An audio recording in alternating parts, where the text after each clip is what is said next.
হরে কৃষ্ণ। প্রিয় ভক্তবৃন্দ, আজকে নিত্য গীতা শ্লোকে আমরা 19 নম্বর শ্লোকটি শ্রবণ করব। সঘোষাধিতরাষ্ট্রাণাং হৃদয়ানি বেদোরয়ৎ নভস্য পৃথিবীং চৈব তুমুলোऽভুনদয়ন।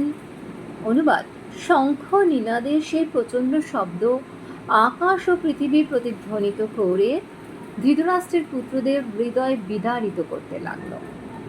আমরা দেখলাম যে সঞ্জয় পাণ্ডব পক্ষের প্রত্যেকের শঙ্খের নাম উল্লেখ করে বললেন। শ্রীকৃষ্ণ বাজালেন পাঞ্চজন্য নামক শঙ্খ।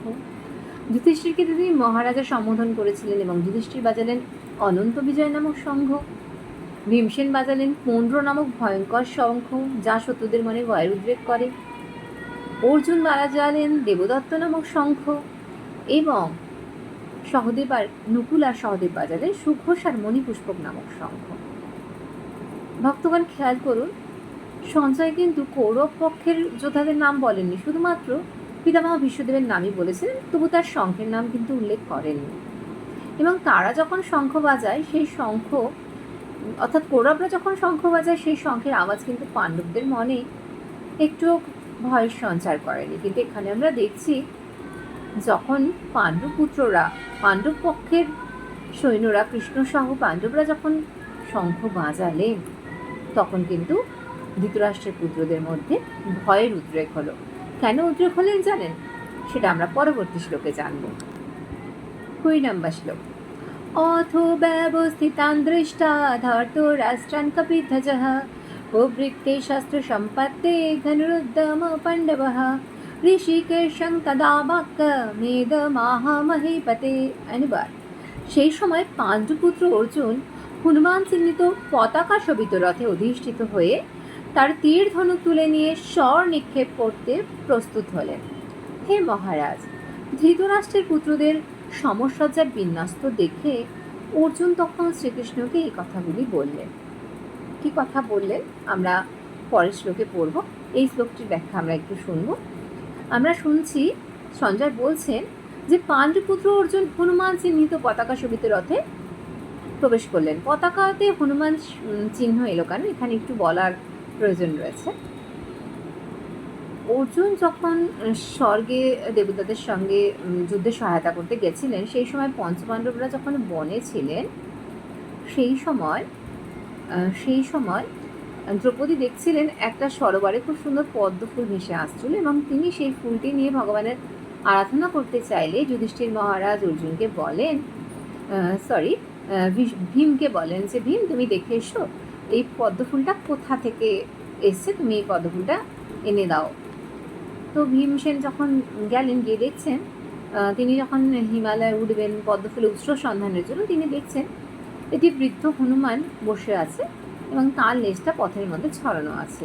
এবং তারা এতটাই তারা সদ্গুণ সম্বন্ধিত ছিলেন, তারা কোনো পশুকেও ডিঙিয়ে যেতেন না। তাই তিনি হনুমানকে অনুরোধ করলেন তার লেজটি সরিয়ে নিতে। ভীম বুঝতে পারেননি যে হনুমান তার ভ্রাতা, কিন্তু হনুমান মনে করতে পেরেছেন যে ভীম তার ভ্রাতা, কারণ ভীমও পবনপুত্র, আপনারা তো জানেনই, আর হনুমানও পবনপুত্র। তো হনুমান তার ভীমসেন যেন তাকে বুঝতে পারে, তাই তিনি বলেন, লেজটি তুমি তুলে দাও, আমি তো বয়সের ভারে বৃদ্ধ হয়েছি, লেজটা সরাবারও আমার শক্তি হচ্ছে না। ভীমসেন অবলীলাক্রমে বা হাতে সেই লেজটি সরাতে গেলেন, কিন্তু সরাতে পারলেন না। ডান হাত দিলেন, তাও পারলেন না। দু হাত দিয়েও তিনি যখন তুলতে গিয়ে পারলেন না, তখন তিনি জোর হাত করে বললেন, আপনি পরিচয় দিন না, আপনি কি, আমি তো বুঝতে পারছি না। তখন হনুমান তার পরিচয় দিয়ে বললেন যে আমি তোমার জ্যৈষ্ঠ ভ্রাতা। এবং দাদা ভাইকে স্নেহবশত জিজ্ঞেস করলেন যে তোমার কি চাই, তুমি আমাকে বলো। তখন ভীমসেন বললেন, অতি সত্বর হয়তো আমরা একটা যুদ্ধে জড়িয়ে পড়বো, সেই যুদ্ধে আপনি আমাদের সহায়তা করবেন। তখন হনুমানজি বললেন যে আমার তো বয়স হয়েছে, আমি তো যেতে পারবো না যুদ্ধে, তবে অর্জুন যে রথে যুদ্ধ করবে সেই রথে আমার চিত্র সমন্বিত পতাকা তোমরা লাগিয়ে দেবে এবং আমি সেখানে উপস্থিত থাকবো, এবং তোমরা যখন শঙ্খ বাজাবে, যুদ্ধে বাদ্যযন্ত্র বাজাবে, সেখানে আমি প্রবেশ করে তুমুল শব্দ সৃষ্টি করব। আধ্যাত্মিক জগতে জানেন তো, চিত্রপট আর স্বয়ং দেবতা একই সমান তার তার প্রভাব সমান তার কৃপা। তাই অর্জুন যে রথে ছিলেন সেই রথে এই যে আমরা এখনই পড়লাম হনুমান চিহ্নিত পতাকা শোভিত হয়েছিল। ভিডিওটা অনেক বড় হয়ে গেল, আপনারা শ্রবণ করবেন তো? তো এই যে হনুমান চিহ্নিত শোভিত পতাকা নিয়ে গেলেন এবং এই যে হনুমান বললেন না আমি প্রবেশ করবো সেই শব্দের মধ্যে, বাদ্যযন্ত্রের মধ্যে, শঙ্খের মধ্যে, এবং হনুমান প্রবেশ করেছিলেন বলেই, তার শব্দ ছিল বলেই কিন্তু কৌরব পক্ষের সকলে, ধৃতরাষ্ট্র সহ সকলে ভয় পেয়ে গিয়েছিলেন। হরে কৃষ্ণ, হরে বল, সকলকে প্রণাম।